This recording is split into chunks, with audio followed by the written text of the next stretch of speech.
Hello everyone, I'm Aviruk Mukherjee and today I'll be presenting the paper Unsupervised Topology Assessment in Smart Homes. A typical topology of a smart home consists of multiple sensors along with their unique IDs as well as location. On rare occasions, regions may also be labeled. Now these have a number of usages such as sensor adjacency, sensor grouping, activity prediction, activity recognition, user localization, and room level adjacency to name a few. What we try to understand is if users are aware about the working principle of these smart devices, and if they are, how concerned are they about the privacy aspect? So we conducted a survey over various social media platforms and we received quite a number of responses. To the question asked if they are comfortable with sharing their data to third parties, majority have declined or they have said they are quite unsure about it. But when it comes to the different kinds of smart devices, we see for video based and audio based devices, the concern is pretty high, whereas it is not so much in case of event based sensors. Now, this might be due to the lack of comprehension about the extent of intrusion that is possible through these sensors. So, this work is a small step towards trying to remove that incomprehension in a completely unsupervised approach. But there are quite a few challenges, such as topologies are not always available for a given smart home. Even if they are, the labels may or may not be provided, and the labels might as well in itself be quite erroneous. So, what we try to do is by utilizing the streams of sensor data that is generated by a smart home, we try to gather as much information we can about the topology and what additional information can be deduced from this knowledge. Since we do not use any location or activity levels, this work is completely unsupervised. We chose two real smart home datasets, namely Tor and Aruba, from the GAS's Smart Home project. Now, this is in the format of date, time, sensor ID, and value. Since these are motion based sensors, the values are binary, as in on and off. So, first we obtain the sensor readings, which comes to us as a temporal stream of data.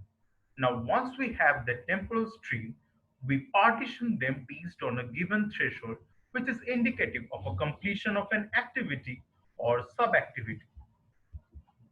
Once we have the sensor stream partition, we try to define adjacency between pairs of sensors with respect to co-occurrence and temporal distance. Co-occurrence is how many times they co-occur in a given partition, and temporal distance is the time gap between two successive triggers. And once we have that adjacencies, we use community detection algorithm to obtain the cluster of sensors. Thus, we get an adjacency graph where we have the largest connected component.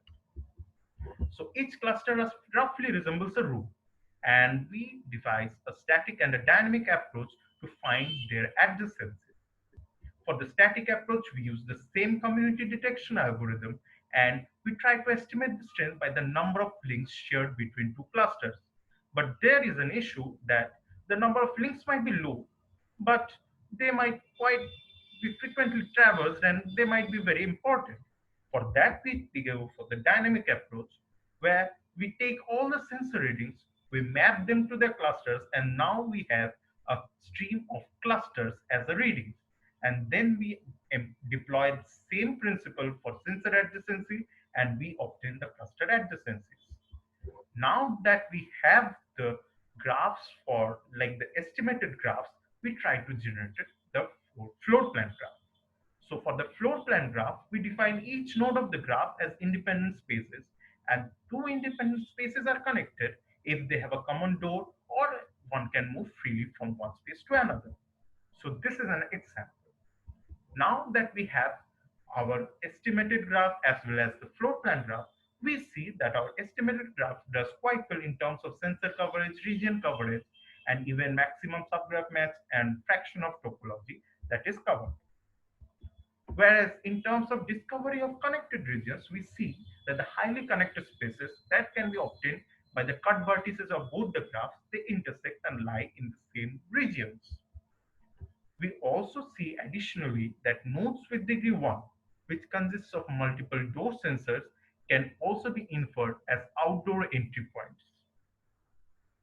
Now we try to use this constructed graph for activity classification. We use the features such as time of day, activity duration, and float topology, and we use various machine learning models. We see that the performance improves across all these three models when we use our estimated graph. Thus, activity-based clusters are quite useful in terms of activity-based learning. So this is a small but comprehensive study to show that privacy can be breached from even uninteresting set of event sensors. But these need to be validated on larger data sets.